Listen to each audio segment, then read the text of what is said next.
there, and it's surrounded in sort of commercialization and lots of money, and you know, At least what would it take to push it again to the side? You know, where are the leaders going to come from?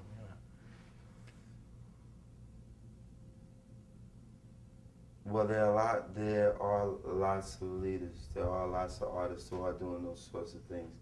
But when they submit themselves to certain forms of machinery, as television or radio, then it's a perfect opportunity for you to be suppressed. And what happened, I think, is that we started to accept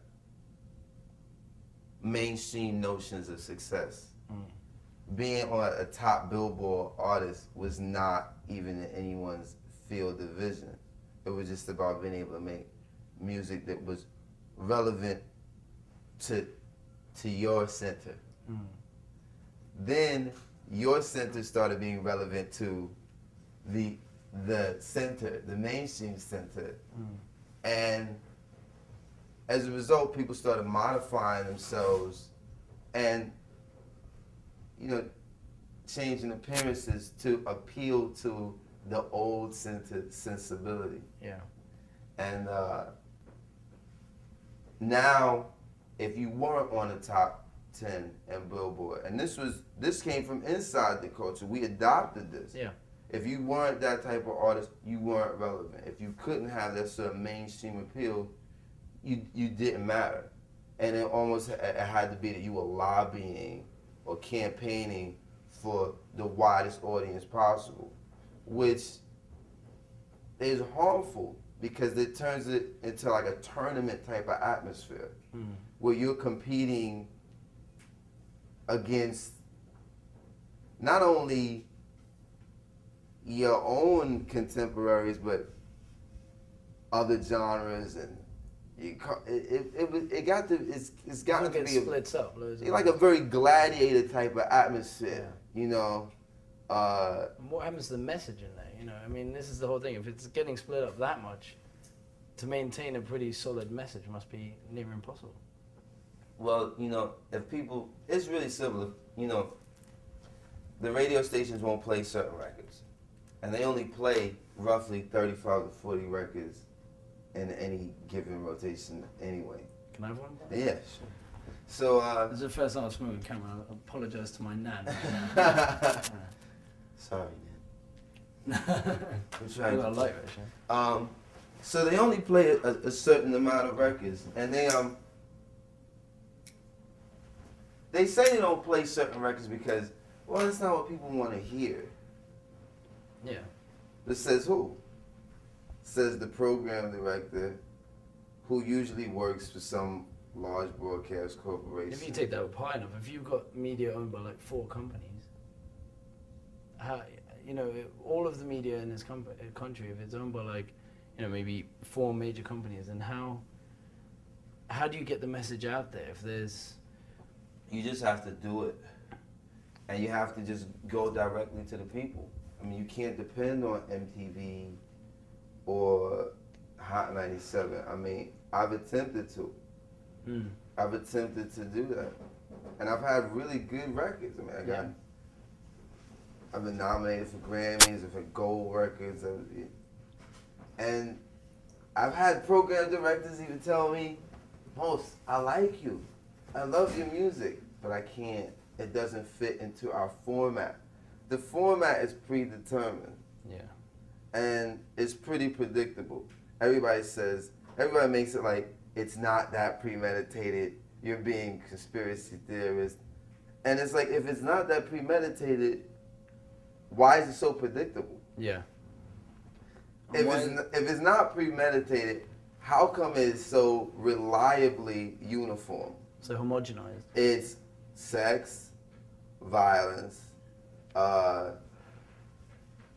love songs, glamour,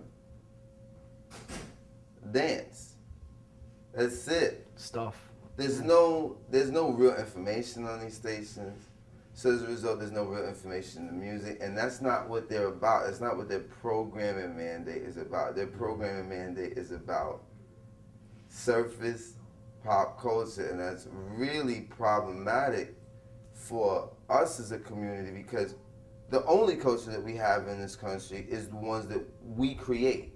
Now the people who create culture have been bribed and co-opted, sometimes consciously and even worse, unconsciously, by these huge corporations to say the only way that we'll take your message to the mass is if you represent what we are comfortable with. Yeah.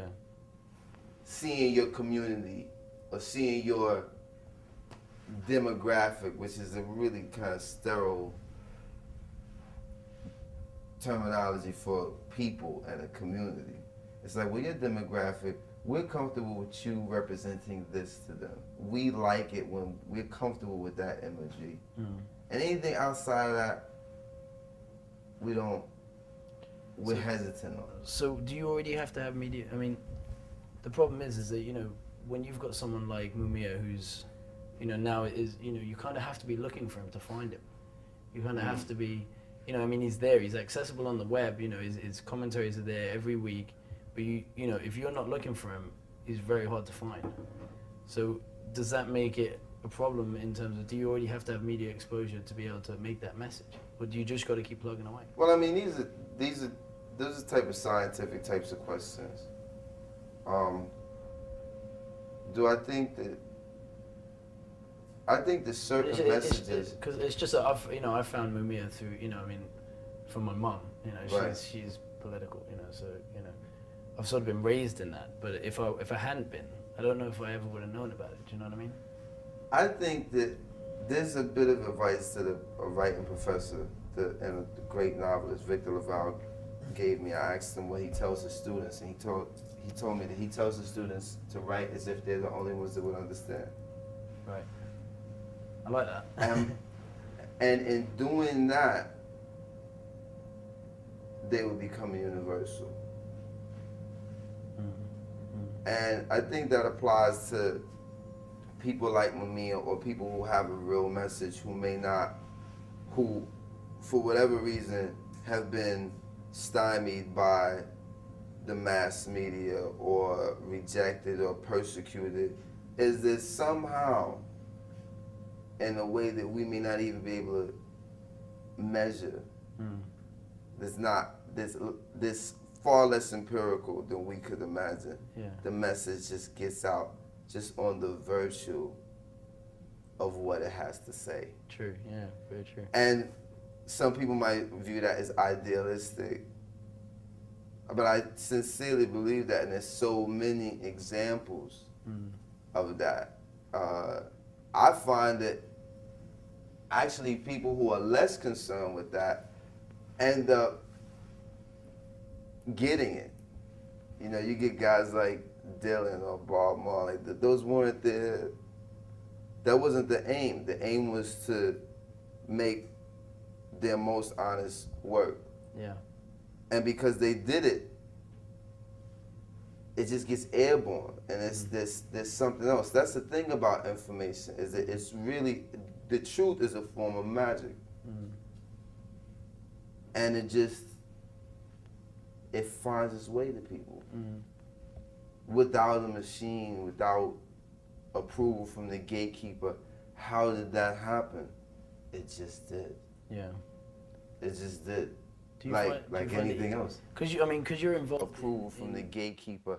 How did that happen? It just did. Yeah. It just did. Do you like anything else.